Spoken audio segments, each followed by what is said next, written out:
Hello, my beautiful friends. How are you doing? My name is Shabar Nabi and welcome to my YouTube class. Ngiye kubigisha ibintu byiza cyane udagomba kubura, ugomba kureba ino video from now until the end so that you can learn from us what is preposition.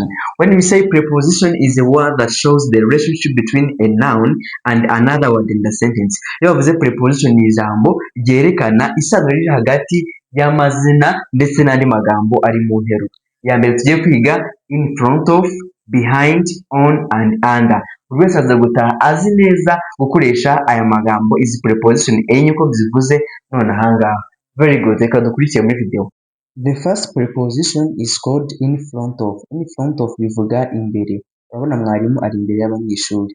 Like barakubajije ngo where is the teacher? Where is the teacher? Ese mwarimu ari hehe? Ushobora gusubiza ukavuga ngo the teacher is in front of the student. The teacher is in front of the student. Mwarimu ari imbere y'abanyeshuri. So in front of bisobanura imbere. Let us go on second preposition.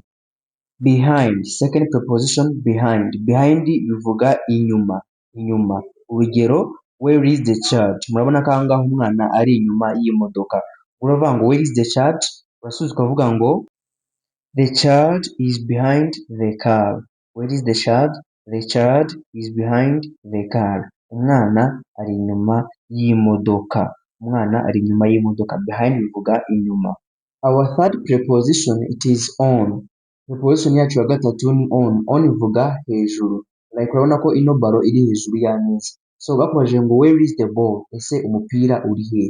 Urasubiza ukavuga ngo the ball is on the table. The ball is on the table. Umupira uri hejuru y'ameza. So hejuru rero y'ikintu ni on. The ball is on the table. Good. Ikindi kandi bakunze ino video like ni ukuri subscribe to our channel kugira ngo tujye twigana icyongereza umunsi ku munsi neza kandi vuba. Our fourth preposition it is called under cyangwa se munsi. Urabona ko umupira uri munsi y'ameza. Bakubajije ngo where is the ball? Where is the ball? Ese umupira uri hehe? Ushobora gusubiza ukavuga ngo the ball is under the table. Very good. The ball is under the table. Umupira uri munsi y'ameza. So I want to know in the comment where is the key? Where is the key?